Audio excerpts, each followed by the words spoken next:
നമസ്കാരം. കാസയുടെയും ചില ക്രൈസ്തവ മത മേലധ്യക്ഷന്മാരുടെയും BJP പ്രണയത്തിന് താക്കീതുമായി രംഗത്തെത്തിയിരിക്കുകയാണ് ലത്തീൻ അതിരൂപത ആർച്ച് ബിഷപ്പ് തോമസ് ജെ നെറ്റോ. മണിപ്പൂരിലും ഉത്തരേന്ത്യയിലും ക്രൈസ്തവർ അക്രമം നേരിടുന്നുവെന്ന് ആർച്ച് ബിഷപ്പ് തോമസ് ജെ നെറ്റോ കുറ്റപ്പെടുത്തി.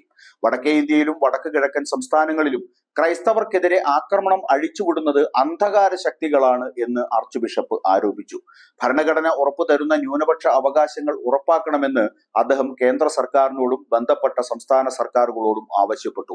ഔദ്യോഗിക സംവിധാനത്തിൽ നിന്നും ഇത്തരം അതിക്രമങ്ങൾക്കെതിരെ ഒരു നടപടിയും ഉണ്ടാകുന്നില്ല.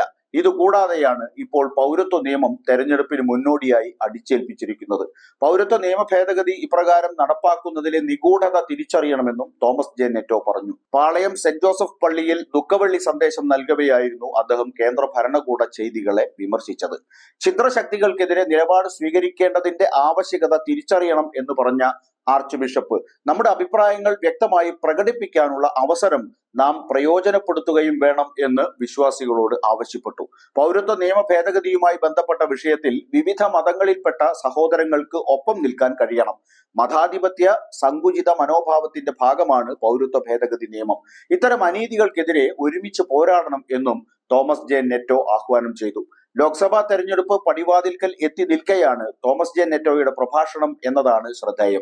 കേരളത്തിൽ ക്രിസ്തീയ വോട്ടുകൾ ഇത്തവണ BJPക്ക് അനുകൂലമായി ചാഞ്ചാടിയേക്കാം എന്ന നിലയിൽ പ്രചരിച്ച വാർത്തകളെ ആർച്ച് ബിഷപ്പിന്റെ പ്രസ്താവന തള്ളിക്കളയുന്നു എന്ന് മാത്രമല്ല, തങ്ങൾ ഇന്ത്യയുടെ ആത്മാവായ മതനിരപേക്ഷതയ്ക്കൊപ്പമാണെന്നുള്ള പ്രഖ്യാപനമാണ് അവർ മുന്നോട്ട് വെക്കുന്നത്. പ്രത്യക്ഷമായും പരോക്ഷമായും അത് കേന്ദ്രം ഭരിക്കുന്ന ഭരണകൂടത്തിനെതിരാണ് എന്നതാണ് ശ്രദ്ധേയം. ഏതെങ്കിലും ഒരു ന്യൂനപക്ഷ വിഭാഗത്തിന്റെ പിന്തുണ കൂടിയില്ലാതെ കേരളത്തിൽ വിജയം എളുപ്പമല്ല എന്ന തിരിച്ചറിവിൽ ലൂർദ് മാതാവിന് മുക്കുകിരീടം കൊടുത്തും ക്രിസ്മസിന് ഭവന സന്ദർശനം നടത്തിയും അരമനകൾ സന്ദർശിച്ച് അപ്പവും വീഞ്ഞും കഴിച്ചും BJP നേതാക്കൾ ക്രിസ്ത്യൻ വോട്ടുകൾ ലക്ഷ്യമിട്ട് നടത്തിയ പ്രവർത്തനങ്ങളൊക്കെ കേരളത്തിലെ ക്രൈസ്തവ സമൂഹം തള്ളിക്കളയും എന്ന സന്ദേശം കൂടിയാണ് ആർച്ച് ബിഷപ്പിന്റെ ദുഃഖവെള്ളി സന്ദേശം.